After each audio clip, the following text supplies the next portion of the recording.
after he was hit with a low-pitched sonic boom coming from the chasm's master. It merely screamed and everyone in 100 kilometers radius of the chasm was killed off immediately. This is the reason why it's called the Forgotten Chasm nowadays. Felix stated with a serious tone, no one dares to get close to the entire planet with this creature residing in it. It is still alive to this day? The Alliance didn't take care of it. Asna was confused by this. She could understand the planet's citizens failing to handle it, but not the Alliance. Whether poisoning, explosions or even sending down spatial worms to slice it up.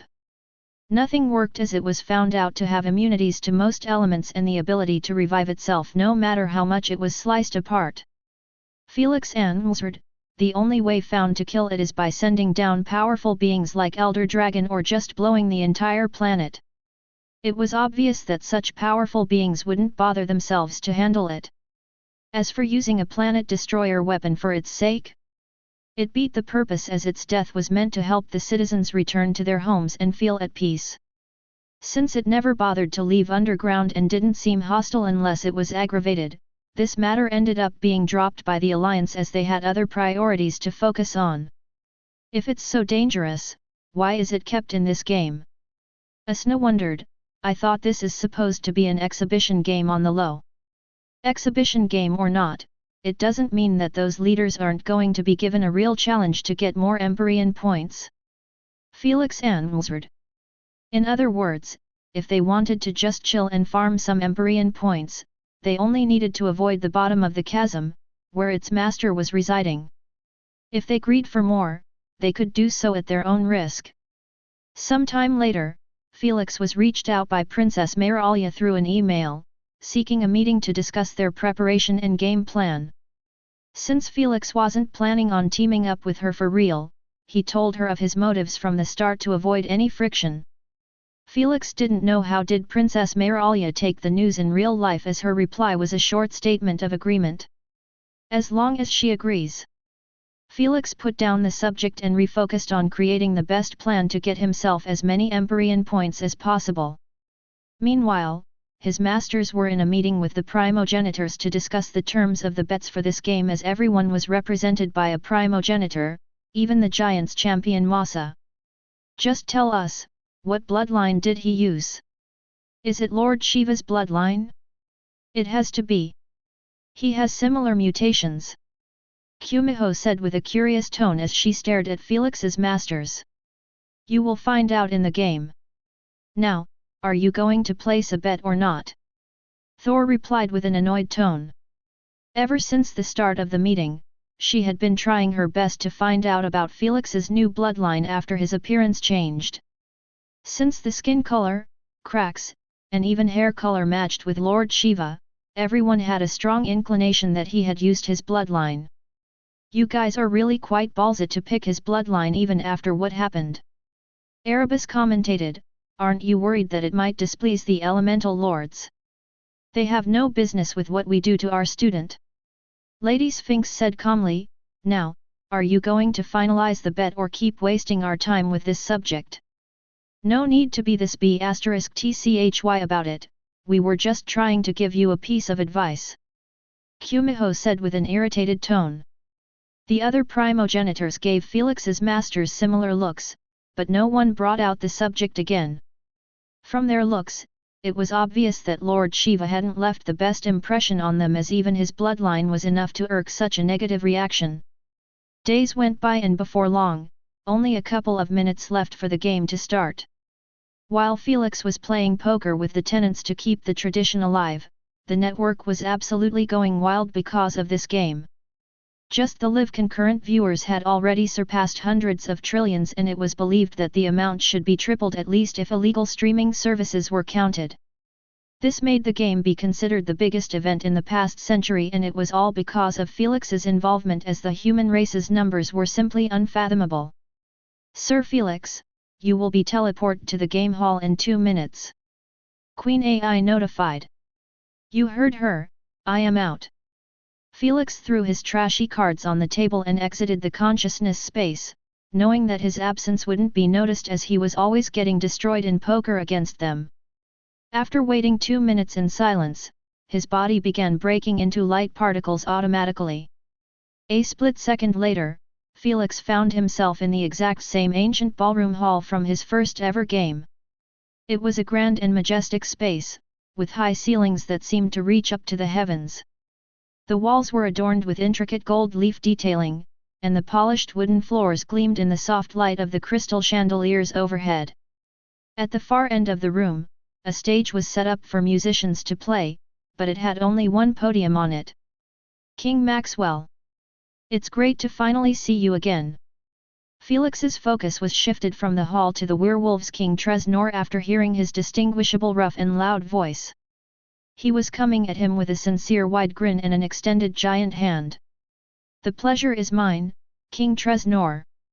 Felix shook his extended hand with a polite smile. He knew that King Tresnor wasn't faking his sincerity, as both of their nations were now close-tied allies after he gifted them with the entire vampire's territory without anything in return. For the past 16 years, the werewolves had demonstrated their loyalty to their friendship as they had taken extra steps to help out even the human race with all sorts of issues. It's really an unfortunate situation for us not to get teamed up with each other. King Tresnor sighed in frustration. I really hope to be able to fight alongside you one day. The day will come eventually. Felix smiled. King Maxwell, I hope we have a nice friendly game between us. Ionian Lord Inojima suddenly interjected in their conversation with an amiable expression. Unlike most Ionians, he resembled a bizarre gigantic humanoid vulture.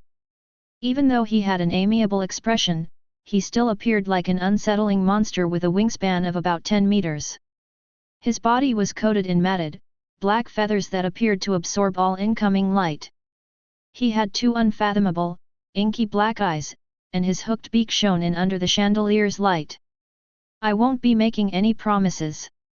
Felix replied with a faint smile, unlike you guys, I am ranked at bottom of the list, and if I want to climb to my rightful position, I have to work extra hard. Although Felix's tone was polite and calming, his underlying statements were nothing but that. The Pandians' High Honor Jera, Giants Champion Masa, and Shadowborn's ruler Hogan couldn't help but knit their eyebrows deeply at what he said. It clicked right away in their minds that Felix was giving them a gentle warning that he was planning to go all out in this game for the sake of climbing faster. This meant he was most definitely going to be seeking conflicts to steal their minerals, as that was the fastest method to get more Empyrean points. Are you sure about this? Ionian's Lord Inojima asked with narrowed eyes, seemingly trying to imply that it was best for Felix to change his attitude. The atmosphere had gotten a bit stale and stiffened as everyone but Princess Meralia and King Tresnor had released some of their spiritual pressure in direction of Felix to help him make the right decision. Yes. Felix replied bluntly, not bothering to even use his spiritual pressure to counter theirs. Impossible. How did he reach this stage? Is he already on the 10 Rulers League? This stunned them a little, as they knew that it would be impossible to pull this off unless his spiritual pressure was a league above theirs. There was no one above them but the 10 rulers, obviously, utility-based rulers weren't considered. I see. Good luck in your endeavor then. Ionian's Lord Inojima excused himself and went to group up with his teammate, which was Shadowborn ruler Hogan. This changes everything, he said with a solemn tone. Indeed, if just one of us isn't going to play ball, then this won't be an exhibition game anymore. Ruler Hogan nodded. Everyone knew this, which made them change their attitude completely. Did you really have to do that? You could have just lied instead of putting a giant target on our back. Princess Meralia said with an irked tone as she stared at Felix from the other side of the hall. I didn't want to hear their complaints that I have taken advantage of the situation to get the best of them. Felix said with a flat tone, secondly, I have put a target on my back alone, as I already told you that I have no intentions of being a team player. Tisk, you have really gotten too cocky after beating the Duchess. Princess Meralia snorted, just don't regret it later on, as no one here is less fearsome than her. Felix didn't respond, but he also knew that she was right. Duchess Alina might have been ranked higher than them, but this wasn't evidence of a massive power difference at all. That's because the ranks between 10 and 50 were extremely close in terms of points difference. This meant Duchess Alina could become ranked 20 easily after losing just 2 games, vice versa was correct too. Still, this didn't faze Felix one bit. Poof! Hey everyone!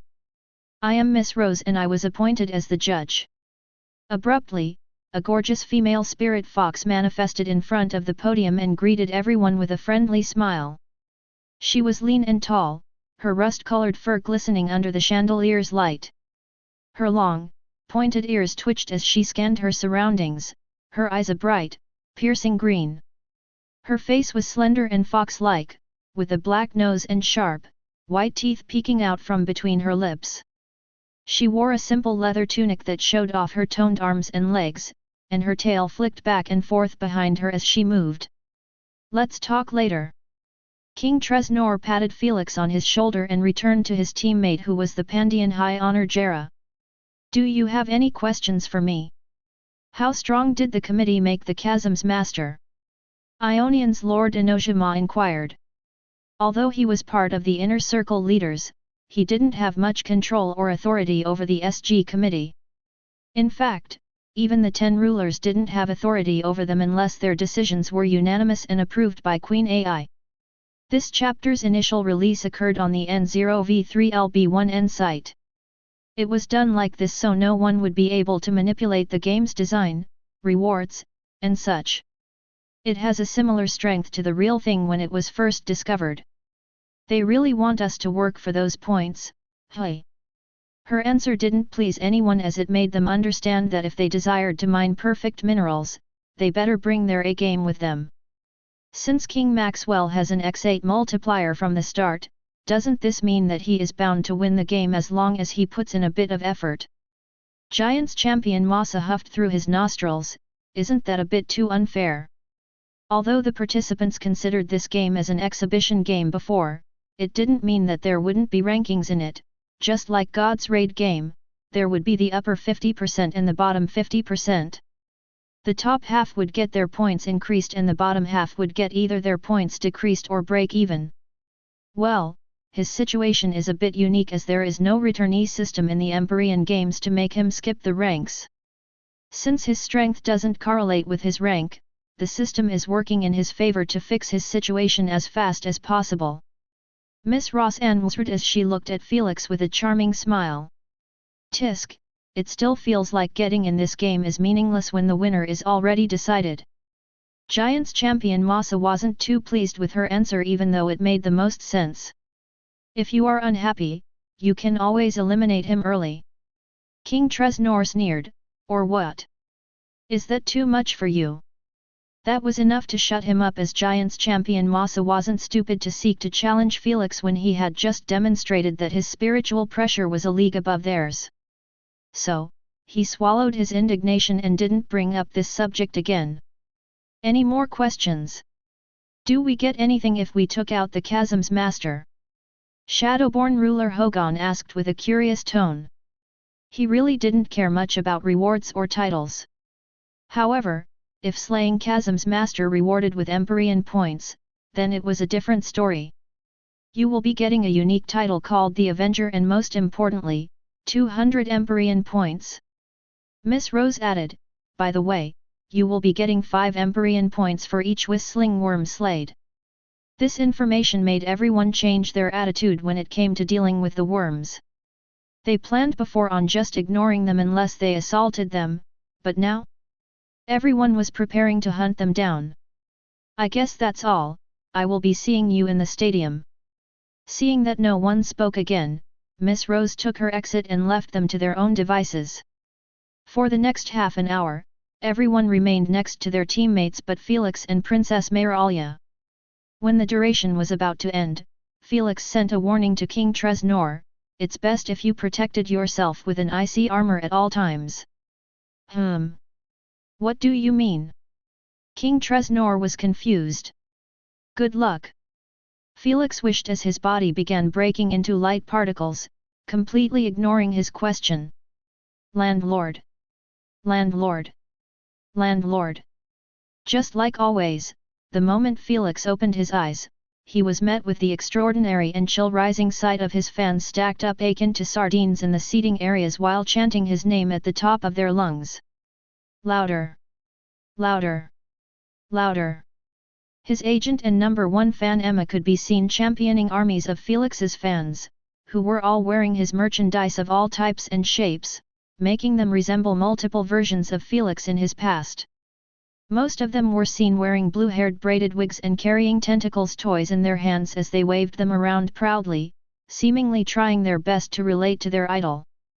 Alas, when they saw his new appearance and the drastic change he went through, every one of them felt like they were cheering for a completely different player. "The hell?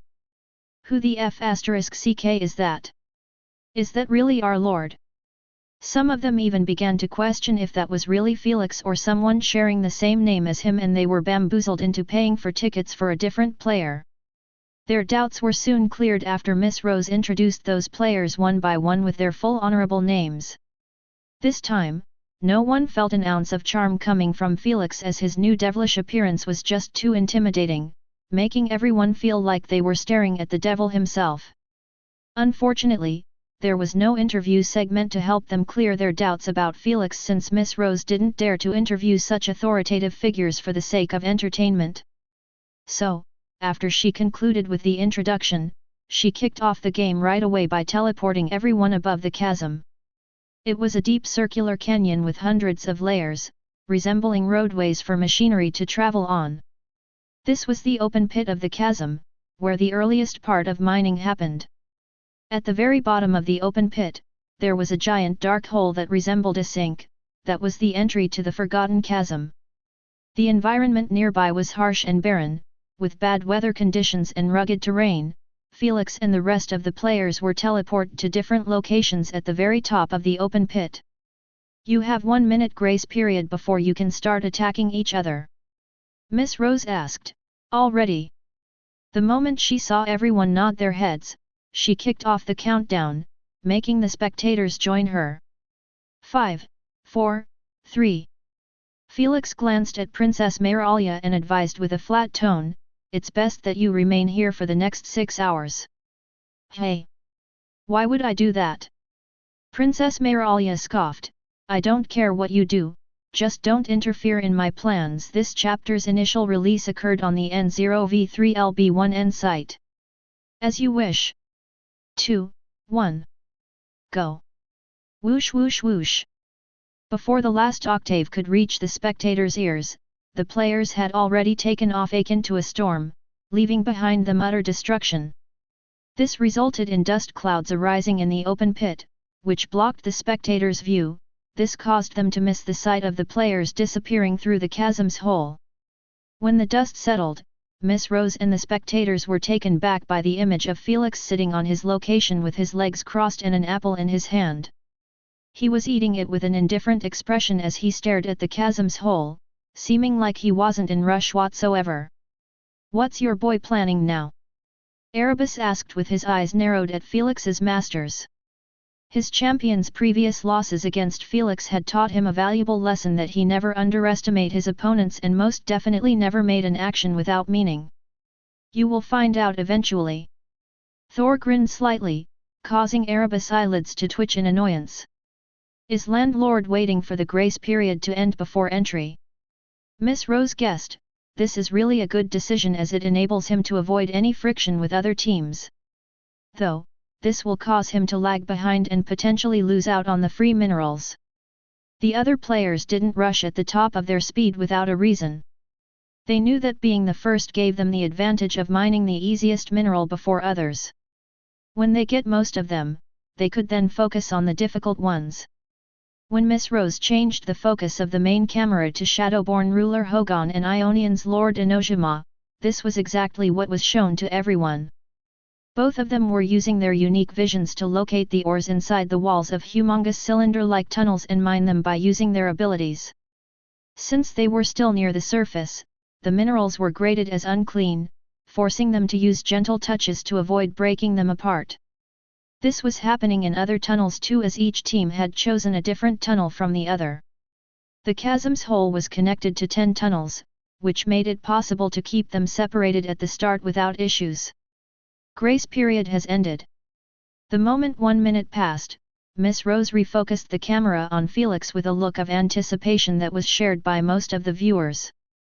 Alas, those looks of anticipation soon turned into confusion as Felix still didn't budge an inch. In fact, he beamed a fruit basket and was enjoying its deliciousness without a care in the world. What is he doing? Miss Rose was baffled as she had no more guesses about Felix's motives. Unfortunately, no one was able to help her out since they were just as lost. Seconds went by and then minutes. Before long, more than half an hour had gone by and the only change that happened near Felix was the fruit basket being emptied. Miss Rose checked on him once in a while through his personal screen, but never placed him again in the big one since no one was interested in watching him eating fruits for hours while the others were playing the game properly. Unexpectedly, Night Guardian N1 and Giants Champion Masa are taking the lead in terms of Empyrean points. Miss Rose commentated.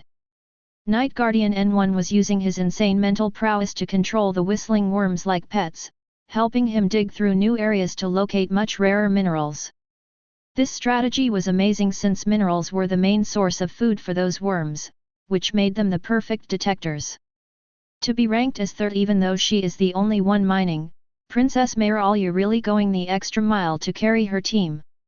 Miss Rose switched the camera focus to Princess Mayralia, showing that she was using almost the exact method as Night Guardian N1.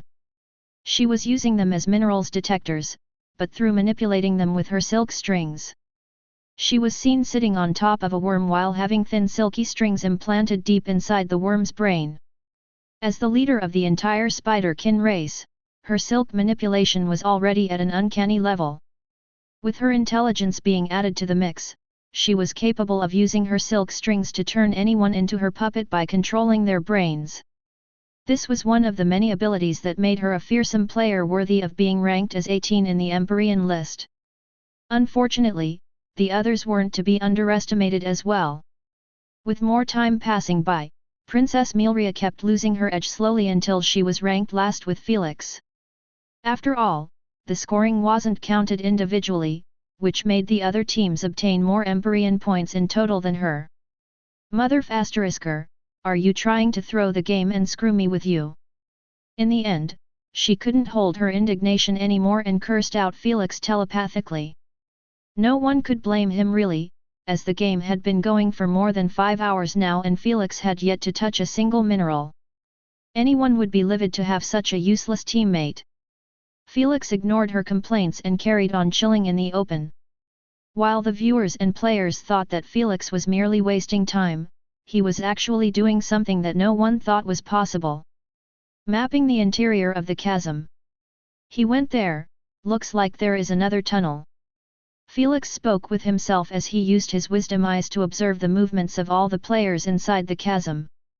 Everyone used potions or other utilities that enabled them to completely mask themselves from their opponent's visions.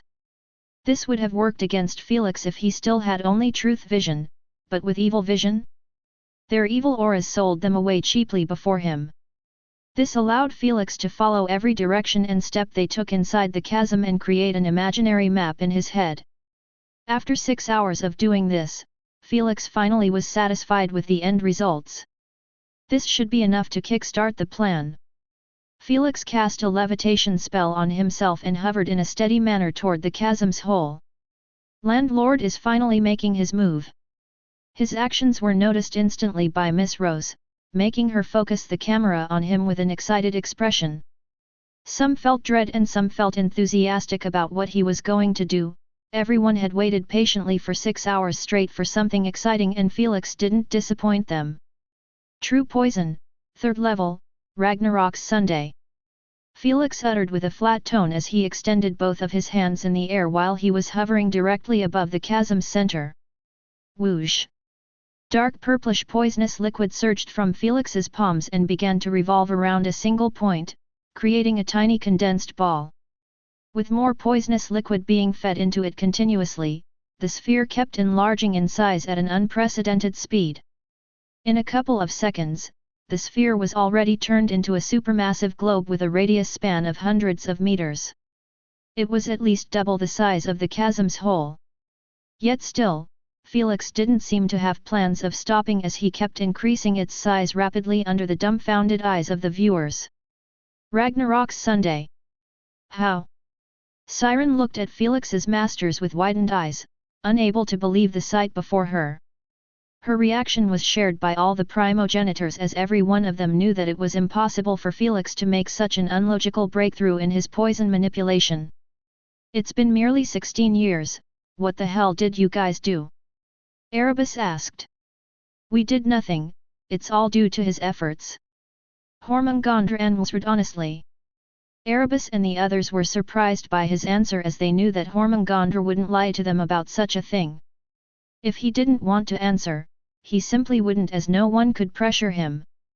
Still, this didn't make sense in their eyes.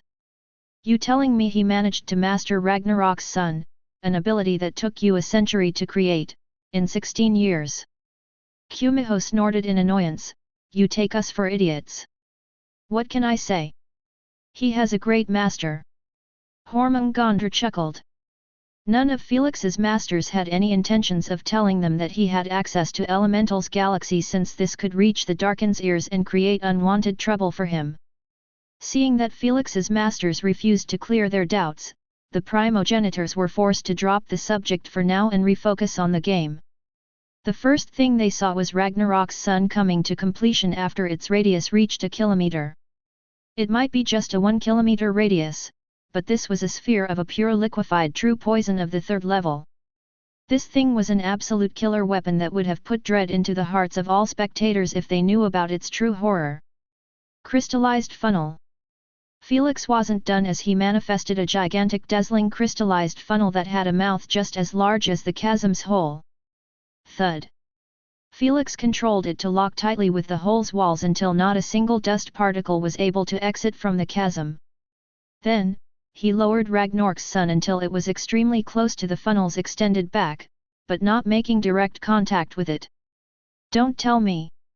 Some of the viewers already began to formulate theories on Felix's plan, while the majority were still watching with utter bafflement written on their faces. With the preparation concluded, Felix hovered next to Ragnarok's sun and ordered calmly, "Release." Whoosh! Whoosh! Ragnarok's sun began to span rapidly around its axis while releasing great quantities of poisonous mist from the bottom and into the funnel. The viewers weren't able to see it clearly from the surface due to the funnel, but when the camera switched to the chasm's interior, everyone felt chills course on their spines. An imposing and alarming flood of purplish poisonous mist surged through 3 tunnels out of the 10 connected to the chasm's hole. The tunnels weren't small at all. Yet still, the poisonous mist wholly filled them up, making it almost impossible to see anything besides the mist. It can't be. What scared the viewers the most was the horrific sight of the poisonous mist flowing through only the tunnels that were taken by the other players. It was like the poisonous mist was using a guiding system to target the players. It wasn't far-fetched to call it that, since Felix had spent 6 hours mapping out the exact tunnels taken by his opponents. Now, he was using this map in addition to his evil vision to seek out only his opponents, completely ignoring Princess Milrira. He did so on purpose, since if he harmed her intentionally, he would be punished due to the rules. That's why he wanted her to stay next to him to avoid this from the start. Do you hear that? Giants champion Masa frowned as his ears kept twitching at a fast-approaching windy noise. He might not have elemental manipulation like the others, but his physical strength and senses were so great, they would put the others to shame. This enabled him to hear the poisonous mist even though there were still tens of kilometers of distance between them. I hear nothing. Nightguard N1 replied expressionlessly and returned to his mining. I am telling you, I am hearing something. Giants champion Masa stressed. It might be another whistling worm. The noise is different, forget it, I am going to check. Giants champion Masa cracked his shoulders and walked in direction of the noise. He knew that it wasn't other players, as no one would be able to get so close to them without being spotted by his senses. Even Ruler Hogan would get located by him inside his shadow unless he completely negated any bad intentions towards him. Why does it sound like a raging breeze? The closer Giants champion Masa got to the source, the clearer the noise had gotten. Before long, the noise seemed like it was just around the corner, making Giants champion Masa raise his guard to the limit. Hush! Hey! When he finally saw the source, he was left utterly stunned at the fast-approaching, raging poisonous misty storm. In a split second, his cultivated instincts broke him out of his daze and made him prepare himself for impact. He took a deep breath until his hairy chest resembled an inflated balloon, then he released it at once toward the raging poisonous storm. Hush! His breath was so strong, it created a terrifying tornado that clashed with the poisonous mist. It worked. Miss Rose exclaimed as she eyed the two aggressive sets of energies attempting to overpower the other. This chapter's initial release occurred on the N0V3LB1N site.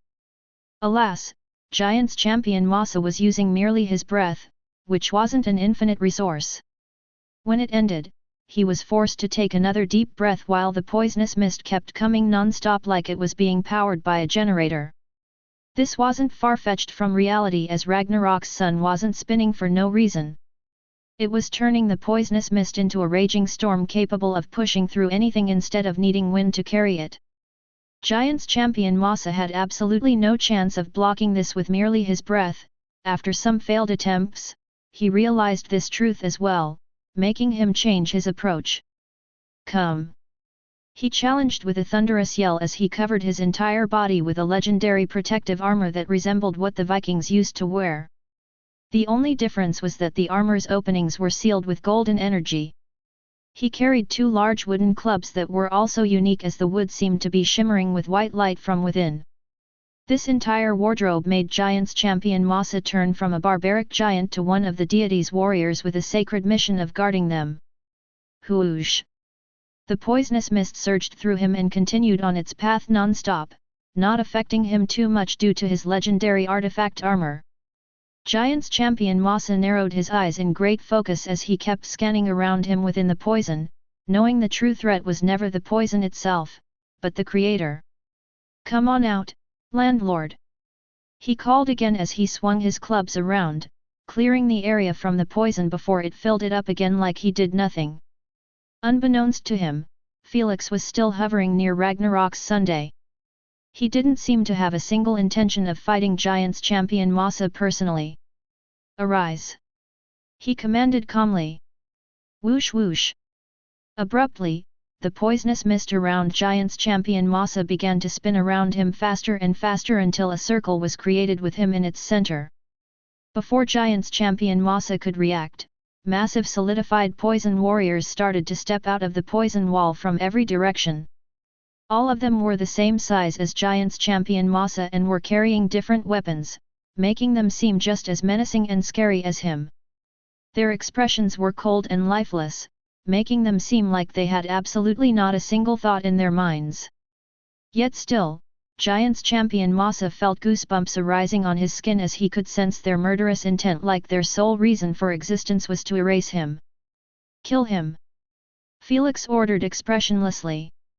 Giant's champion Masa had his clubs firmly in his grasp as he stood in the middle of the circle, seemingly not too nervous about getting approached by more than 10 solidified poison warriors. When the two sides faced one another, the atmosphere was tight with expectancy. "Die!" Giant's champion Masa lifted his clubs and shouted a battle cry as the other poison warriors jumped him simultaneously. Boom! Boom! Boom! Even though the numbers were uneven, Giant's champion Masa still managed to hold his ground as with each swing of his club, one poison soldier ended up getting shattered into fragments. Giant's champion Masa battled while moving with amazing speed and agility, evading and weaving. His clubs flashed left and right, killing his adversaries with lethal precision. However, the moment he destroyed one poison warrior, two more emerge from the poisonous mist and charge at him with the same intensity. "This is bad for the Giant's champion!" Miss Rose exclaimed. "His enemies will keep coming at him no matter how much he destroyed them. There is just so much poisonous mist around to fuel their aggression." Everyone thought the same, knowing that it was only a matter of time before Giant's champion Masa tire himself out. Unbeknownst to them, the situation was far deadlier than they could imagine. How can a poison be this potent to harm even a legendary artifact? Giant's champion Masa had an ugly expression as he felt his armor getting eaten up slowly but surely after each hit he ate. The poisonous mist wasn't really doing too much to it, but it was a different story to the poison warriors as their entire existence was created out of solidified, highly condensed, and potent true poison. With the pressure and momentum of their weapons striking the armor, the poison dug deeper each time. "This isn't working, I need Midgard's protection." Knowing that his armor was bound to give in at this pace and he would be exposed directly to the poison made Giant's champion Masa consider retreating to his teammate. Unbeknownst to him, Midgard wasn't having the best time of his life either against the poisonous mist. How can a poison eat through mental energy? This doesn't make any sense. Midgard N1 frowned deeply as he fought against multiple poison warriors and even countless projectiles fired at him from every direction. Currently, he was somewhat safe as he was protected by a mental barrier, but he could feel that it was getting eroded and weakened incredibly fast. This chapter's initial release occurred on the N0V3LB1N site. He had it actually worse than Giants champion Moss's since he wasn't as strong as him physically and the only tool in his possession was currently being countered hard. His range is over tens of kilometers and now even mastered true poison 3rd level. Siren was quite startled at the sight of her champion struggling to handle those never-ending poison attacks. Did you boost his poison manipulation talent somehow? This isn't right. Thor and the others kept their mouths shut, making Erebus and the rest extra irritated by their silence. Felix's entire transformation made no sense to them as he seemed to have jumped countless levels at once. They were taken back mostly by his 3rd level of true poison as they knew that mastering poison capable of affecting spirits, souls, and mental energies was the apex of existing poisons. That's because it was the only poison that could be considered a killer to all life forms since everyone had souls. Right now, Midgard was experiencing it firsthand. Meanwhile, Giants champion Mossa was sprinting back to Midgard N1 while guarding himself tightly as the poisonous mist wasn't making it any easier for him. Phew. Poison warriors kept manifesting in his path to block him while countless poisonous projectiles were fired at him. Still, with his uncanny physical prowess, he easily toughened through the barrage. Unfortunately, the same couldn't be applied to his armor as the poisonous mist's corrosion was already fearsome on its own, but Felix had added the sacred corrosion attribute to it, making it capable of eating through almost anything with time. Midgard! I need a shield! Giants champion Mossa shouted from a distance the moment he spotted his teammate hovering inside the poisonous mist while being protected with a mental barrier. I am the one needing help. Isn't your poisonous resistance on the extreme end? Midgard N1 knitted his eyebrows deeply. Why the hell are you struggling against it? Giants champion Mossa seemed shocked at the sight of his partner receiving the same love as him from the poisonous mist. He always thought that if someone would be completely safe from poison, it would be Midgard since it was a known fact that poison couldn't affect mental energies. Alas, they never tasted the true potential of poison element. Crack! Crack! Through the never-ending onslaught of the poison warriors, Giants champion Mossa's armor was finally cracked, allowing the poisonous mist to touch his skin. Damn it! Giants champion Mossa had gotten pissed off as he was forced to hold his breath to keep the poison away from his internal system.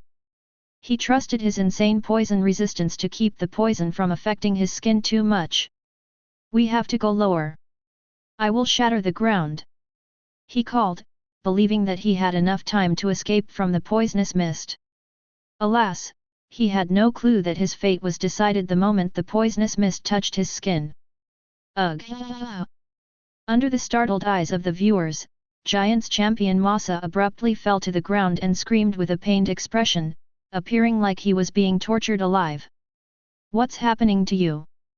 This sight stunned Midgard the most as he didn't think that his partner wouldn't be able to survive even a second after making direct contact with the poison. My soul! It hurts! My soul! The moment he heard his agonizing cries, Midgard used his mental vision to sense his partner's soul health. Impossible! When he noticed that Giants champion Mossa's soul barrier had turned purplish in color and was on the verge of shattering, he was left completely in disbelief. I surrender! Giants champion Mossa didn't need to look at his soul to know that his situation was bad, which made him voice his surrender as fast as possible to save himself. This was the smartest decision to make since if his soul barrier got shattered, there was nothing Queen AI could do to save him even with the ultimate revival coupon. That's because his soul would have been destroyed by Felix and not his consciousness killed by Queen AI, those were two different realities. Can someone tell me what's going on? Miss Rose commentated with a dazed look, having no clue what had just happened. Too bad for her, even the viewers were left utterly dumbfounded as none of them were able to process the notion of the Giant's King surrendering against a mere poison ability while the owner was literally tens of kilometers away. Is this it? Was the Giant's champion always this weak? I know that Landlord is strong and can win against any one of those players, but not like this. This is just preposterous. Did the Giant's champion sell the game? If only they knew that Giant's champion Masa was so close to being completely killed off without a chance of even visiting the spirit realm, none of them would have such thoughts. It's not safe here anymore. Midgard N1 had absolutely no intention of staying inside the poisonous mist for another second after realizing that his life would be ended with a single touch. He swiftly began smashing the ground under him with invisible fists, attempting to escape through a small hole and close it shut with rocks again. His plan was sound, but he forgot that the poisonous mist wasn't the only threat he had to watch for. In the blink of an eye, Felix appeared behind Midgard N1 akin to a ghost, causing him to instantly fire a powerful mental attack in the area after sensing his threat. Alas, his mental attack ended up backfiring at him the moment it attempted to break through Felix's mental defenses. It's best that you surrender while I am still asking nicely. You have no chance of winning against me.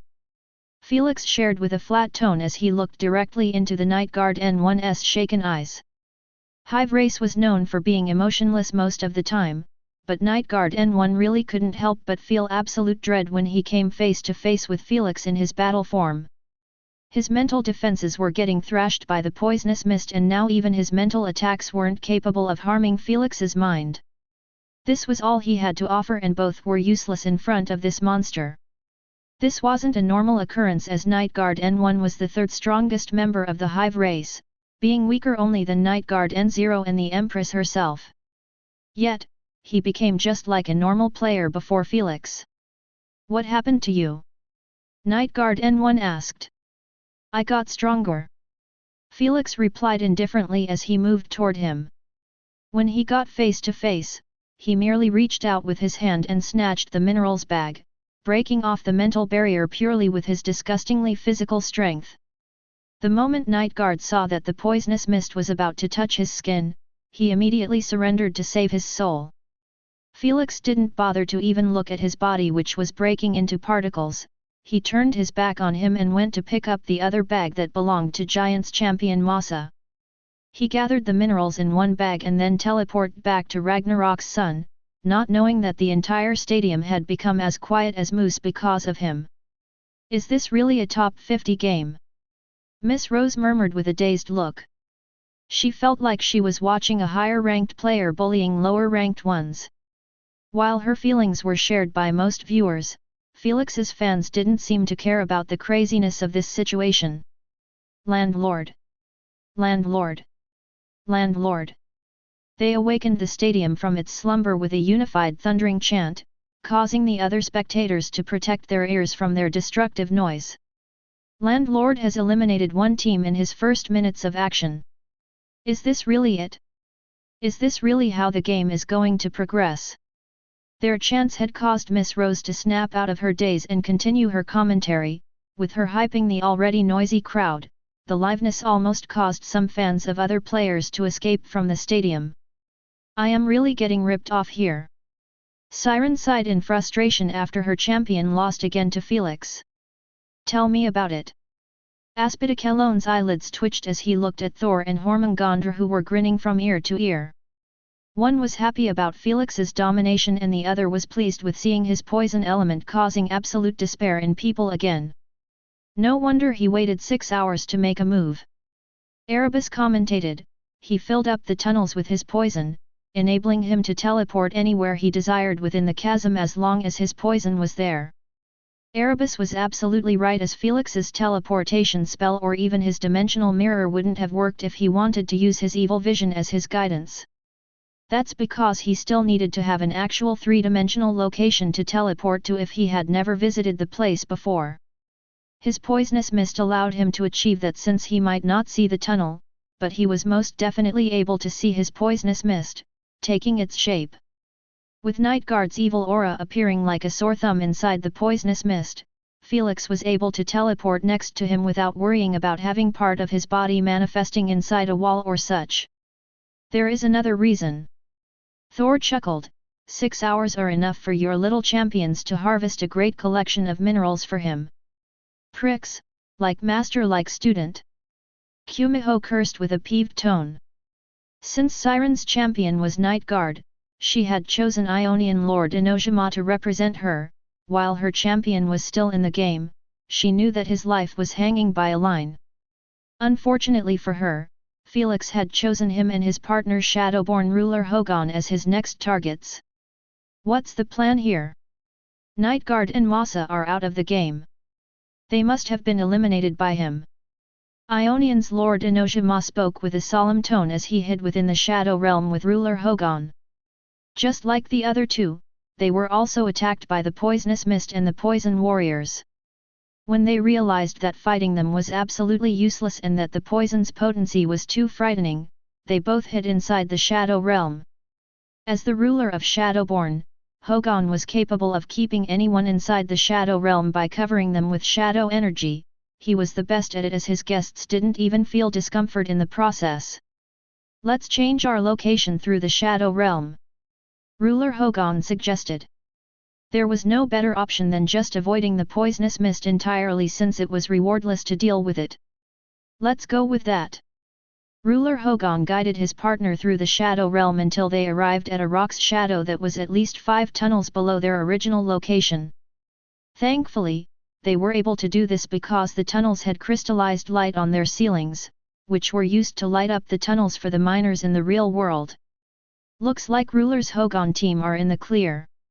Miss Rose commentated, as long as they keep putting such long distances from the poisonous mist, they never need to worry about Landlord. It was really a massive distance since the poisonous mist was incapable of traveling through walls like them. So, they might be just 5 tunnels below it, but the poisonous mist wasn't going to reach them unless it traveled through tens of other tunnels. The chasm's network was extremely complex, which was why Felix wanted to map out some of it at the start. I guess I need to roll up my sleeves for them. Felix thought to himself, knowing that his poisonous mist was ineffective against them unless he gave it hours to fill up the entire chasm. He had no intention of wasting so much time when there were other methods of dealing with them. Without an ounce of hesitation, he teleported to their previous location and looked below him with his evil vision. It showed that both of them had exited the Shadow Realm and restarted their mining journey. Just like they have taken means of hiding their presence from other visions, Felix had also drank the Shadow Cloak potion, which kept him hidden from their detection. With this kind of information in his pocket, Felix knew that an assassination attempt was the only method to eliminate Ruler Hogon. As for Ionian's Lord Inojima, he was an easy target to handle with other methods. Sniper Rifle V6. So, he manifested his trademark crystallized sniper rifle and a true poison bullet that was protected with a crystallized thin layer. Is he planning to snipe them 5 tunnels away? Miss Rose raised an eyebrow in confusion. Is that even possible with the thickness of the grounds between them? She displayed the thickness for everyone to see on the big screen, making them realize that Felix's bullet had to penetrate 5 layers of extremely thick terrain.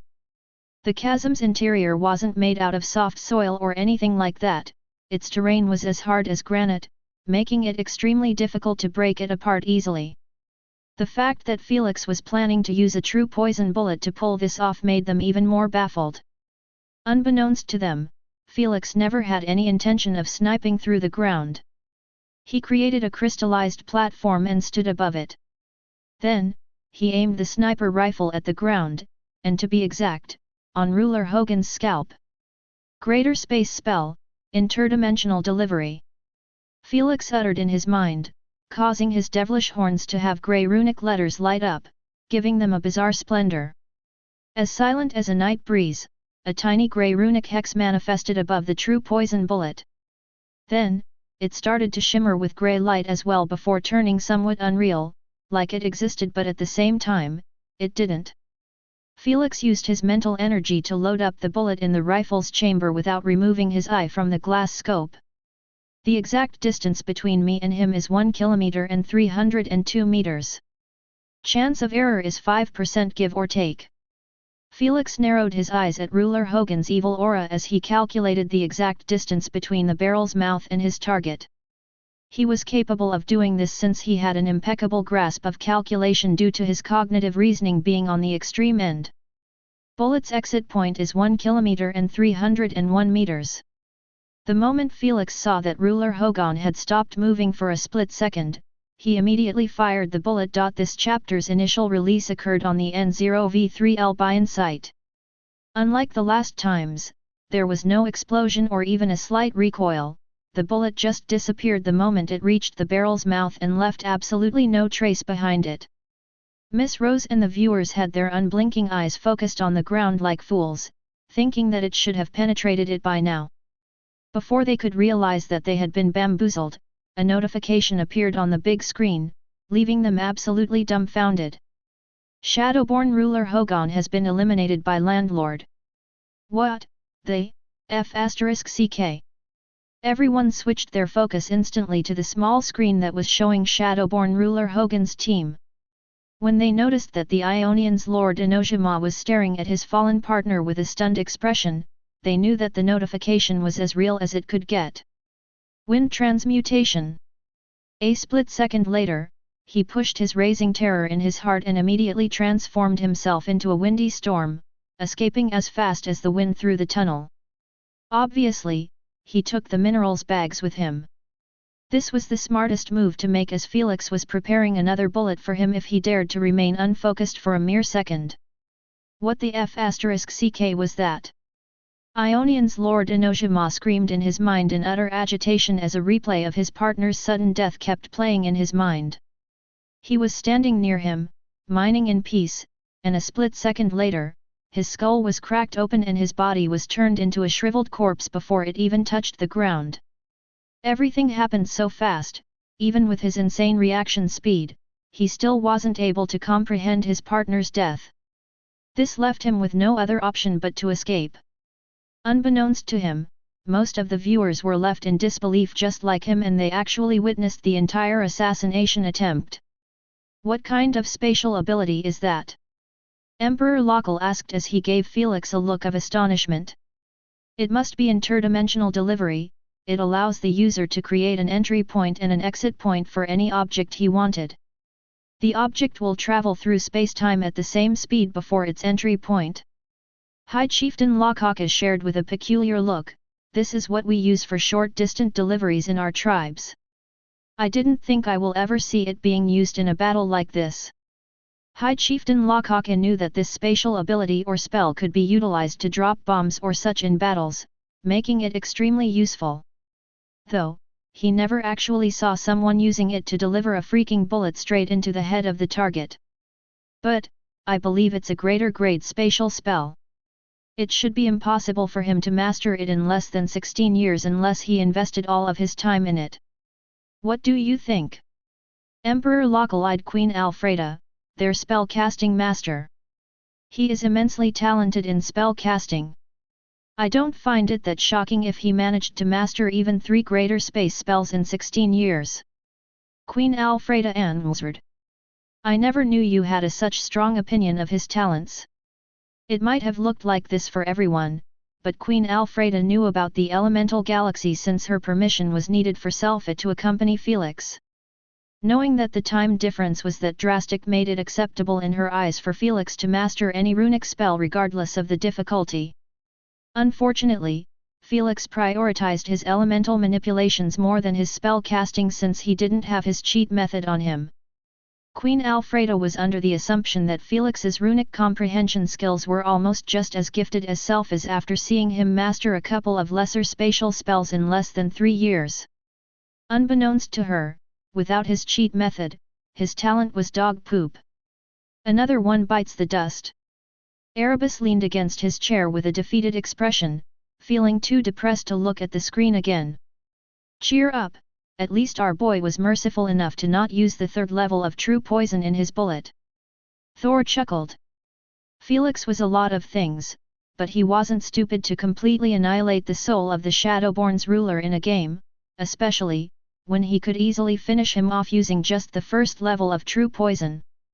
Just because he had mastered the third level, it didn't mean that his other two levels were weak. A true poison bullet penetrating the brain straight meant that just the first level was enough to finish the job. I am grateful for that, but alas, that damn idiot has now wasted his last revival coupon while he was still paying its debt. Erebus replied with an annoyed tone, knowing that ruler Hogan wasn't going to be participating in any games in the near future in fear for his life. The primogenitors ignored his whining and returned to watch the game after seeing that Felix had packed up his stuff and teleported near Ragnarok's sun again. You can't run forever. Felix thought to himself as he observed a chaotic evil aura, flying rapidly deeper into the chasm. He recognized that it was Ionian's Lord Enoshima. Soon, he ignored him and looked at Werewolves King Tresnor's team. What came into his eyes was his poisonous mist being blocked by some sort of wall while those two had already put tens of kilometers of distance from it. Looks like he used an ice wall to halt it. Felix didn't seem too bothered by this as he never had any intention of hunting those two as well. Being allies with King Trenzor was one of the reasons, but the main one was related to the game's rules. Felix knew that the moment he got rid of them, the game would end with his team coming on top as winners by default even if there was plenty of time left. He wanted to avoid this since he could really use the remaining 6 hours to farm minerals in peace, knowing that not a single player would be bothering him. This was his main plan all along as he wanted Empyrean points more than just winning the game. Though, for this plan to work, he still needed to deal with the last nuisance. Some time later. I think I have gotten far enough. Ionian's Lord Enoshima cancelled his transmutation ability and recovered his physical form again. The first thing he did was cast an intense repelling wind barrier around him. Then, he scanned around him with a wary look as he beamed wind energy stones to recover his exhausted energy. This chapter's initial release occurred on the N0V3L Bion site. He was flying for more than 15 minutes as the wind, with his wind sensitivity, he was able to always pick tunnels that lead somewhere instead of dead ends. This resulted in him getting closer to the bottom of the chasm. Krrrrrrr, krrrrrrr. I have been meeting with more whistling worms than usual. I must be close to their nest. Ionian's Lord Enoshima thought with a solemn expression after hearing the all-familiar noise of whistling worms. His theory was proven right away as two gigantic whistling worms showed themselves from the other end of the tunnel, crawling on their bellies as slowly as snails. With the dim light of the tunnel and their brown color, they seemed like two monstrous shadows that would make any kid have nightmares for months. Still, Ionian's Lord Enoshima didn't seem to faze by their appearance or their dangerous approach. He lifted his right wing and waved it down in a slow manner like he was merely stretching it. Slice slice!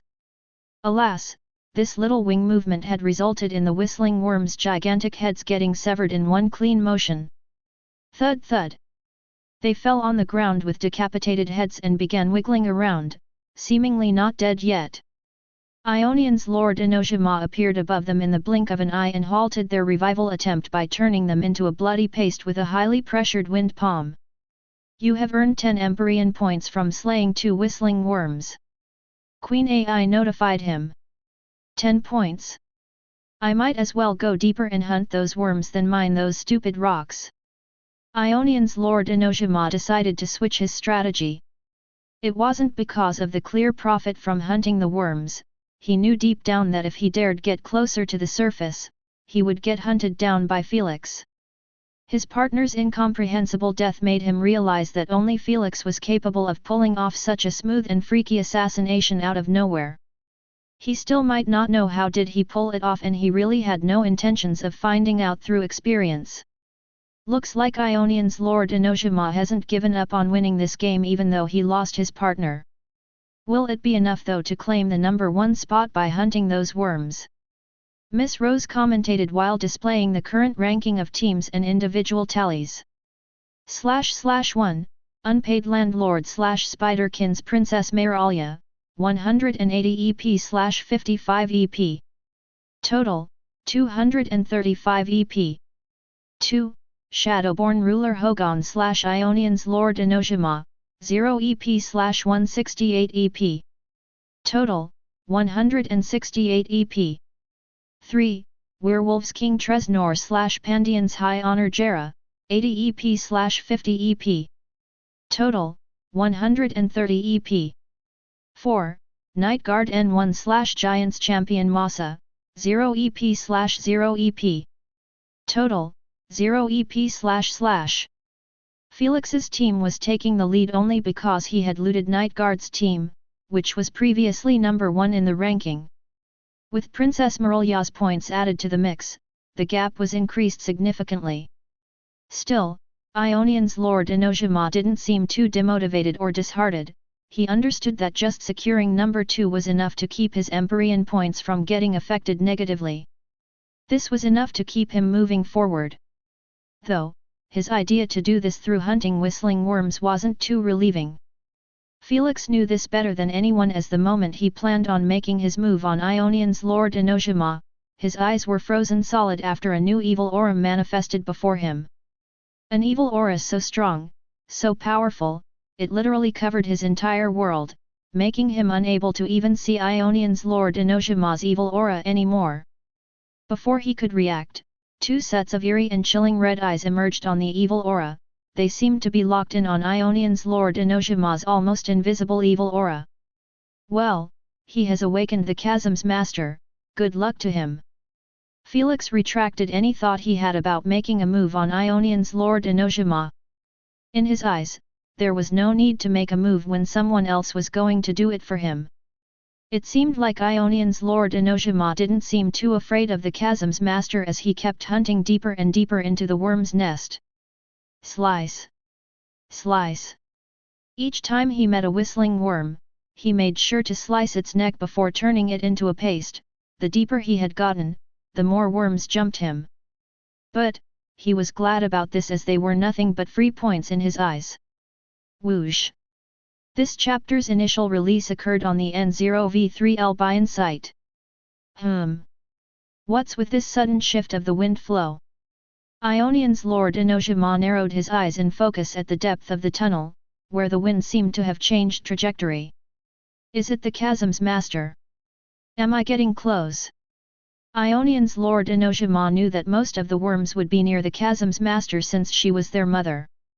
I would get 200 points if I slayed it, should I give it a go? Ionian's Lord Enojima pondered on this crazy thought. He knew that if he killed the Chasm's master, he would obtain a great number of Empyrean points, but most importantly, he would have free access to mining perfect minerals.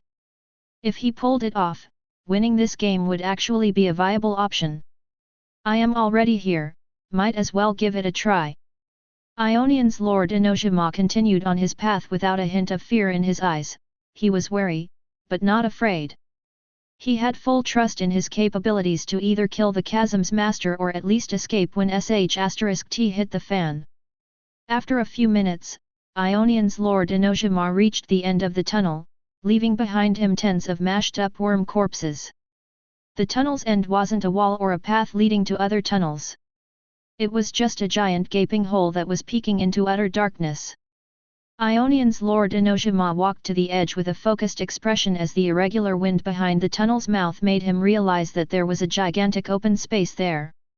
He used an intense flashlight of his AP bracelet that was capable of illuminating more than hundreds of meters radius without a problem. When he reached the edge, his assumption was proven right as the light expanded to illuminate a vast spherical space that made the tunnels resemble tiny holes. So, this is the nest. Ionian's Lord Enojima knitted his eyebrows deeply at the sight of thousands of giant white eggs attached to the walls. There was some sort of red sticky wet mucus linking those eggs together with the walls, making the entire space resemble an insect breeding ground.